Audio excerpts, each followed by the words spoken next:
Nathan, you talked earlier about the difficulties with dealing with a historic place, and kind of renovating it, revising it. Could you elicit more? Could you elucidate more on that? Sure. So, anytime you're doing new construction, you get a fresh kind of site. You set the parameters from the ground up, that kind of thing. So it's a little easier than when you inherit a historical building like this, because again, a building built over 100 years ago has a different kind of structure, has a different kind of utilities, that kind of thing. And so, while it has amazing character, it's hard to bring those modern amenities and those modern expectations into a historic structure. Simple things like floor-to-floor heights now are different, right? So back in the 20s when this was built, they didn't need as much ceiling height or floor-to-floor for different things. So just working within those constraints, and then being able to add things like air conditioning and modern plumbing to a historic building without losing that historic character is what's challenging, but it's also a lot of fun. Okay. So, you talked about the ballroom and the midday merry-go-round and trying to preserve some of that. That's right. Yeah. I mean, that's what we want to do is preserve and celebrate the historic character of the building, but then bring kind of its spirit back for a new generation. Right. So it's so you want to respect the history, but you also want to breathe new life into it that excites the next generation. Now, was the original ballroom this small? It seems very intimate. This wasn't the ballroom. This was the lobby. This was the lobby. Yeah, so the hotel, this was the lobby. See, they're advertising this as the ballroom here. Yeah. Well, all right. So the actual ballroom was back over on the other side of the building. It's now been divided. When the county took over, they actually divided it into 2 floors. So we're having to tear out that to restore the actual ballroom. Okay. So this will be, this will be a leasable space in the future hotel. But in the original hotel, again, there was a monumental staircase that brought you up from the ground floor into this grand lobby space. Oh, so this was all lobby then? Yes, that's right. Oh, wow. So the check-in desk was right behind those. You came up. There used to be a hole in the floor right where these people are standing. All right. And this monumental staircase came up right where the band is now. Okay. And then the check-in desks were right under the balcony. And then this was this grand kind of seating area. Because again, gathering as people in these spaces was so important. Wow. So this was actually a grand kind of lobby space originally. And then these areas through here were the terraces. Because the original name of the hotel was going to be Tennessee Terraces, and they had these great outdoor spaces both there and through that door that overlooked Gay Street. So this one overlooked the river, and this one looked down Gay Street towards the Tennessee Theater. And they were these great outdoor terraces on Gay Street. They've since been walled up, but our goal is to restore them back to the original terraces. So there's a lot of banging down walls and knocking down walls and trying to reconfigure what's been done over 100 years of redoing. Try to restore the kind of back to the original bones of the building, the original character of the building, and then put back the modern amenities and stuff, but do it in a discreet way that doesn't disturb the true spirit of what Danny Johnson was. Fascinating. That is fascinating. One final question, and this is a little off topic, but to me, I recognize your company, and you've done a lot of work around Knoxville and East Tennessee, and some of the work over at the campus, the university. Just between you and I, and we could keep it between ourselves. Yeah, and the subscribers. Yeah. What do you think of the Gothic arch? You mean like with the collegiate Gothic? Yeah.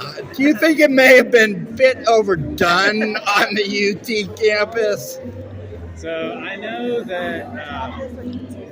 The Gothic arch has been around obviously a long time. It started with Barber, right? On the campus, you mean? Yeah, on the campus with Hodges. But a lot of it, yes. And so But again, the Gothic arch itself has been around for centuries, and then on the campus, it's got a long history. I mean, I know that several decades ago, when they embarked on this $1 billion building campaign, which has been fantastic for Knoxville. It's phenomenal. It's phenomenal. They wanted to be very strategic about making sure the campus had a unified appearance in tying the buildings together. So they set a certain standard, and they wanted to make sure that it carried through everything. And that Gothic arch is the motif then. It's part of the vernacular, right? I mean, there's a kit of parts, that is part of the kind of what they call collegiate Gothic architecture that unifies the campus, right? And it's played its part. Now, they're venturing off like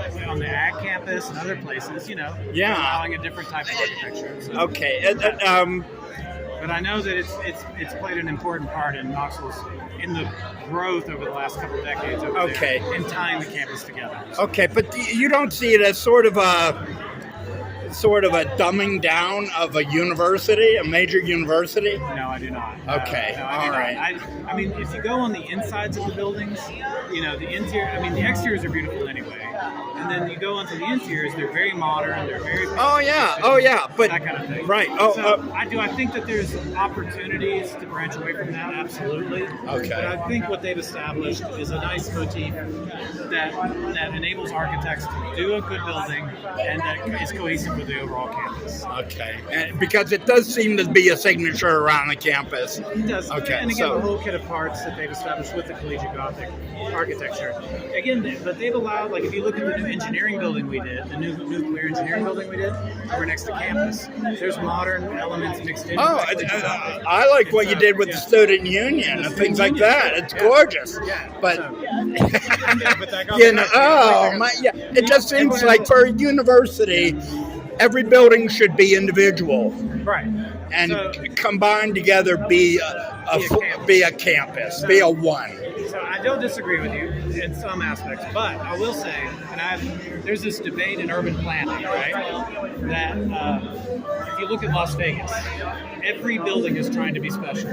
Every building is trying to be unique. Every building is trying to scream at you, right? And so when every building is trying to be unique, it creates this kind of visual clutter, that is almost kind of just is hard to process, and it creates Las Vegas. Right. Okay. So it's okay for certain buildings, in my opinion, humble opinion, to be a little more background buildings, right? Okay. Our art museums need to be special. Our symphony halls need to be special. Yes. Our theaters need to be special. We need to celebrate our arts and culture. Those buildings need to be iconic and call attention to themselves, like the Chattanooga Art Museum, right? Hunter Art Museum. That's on the cliff, right? That's we hold that up with a spectacular piece of architecture that's unique and incredible.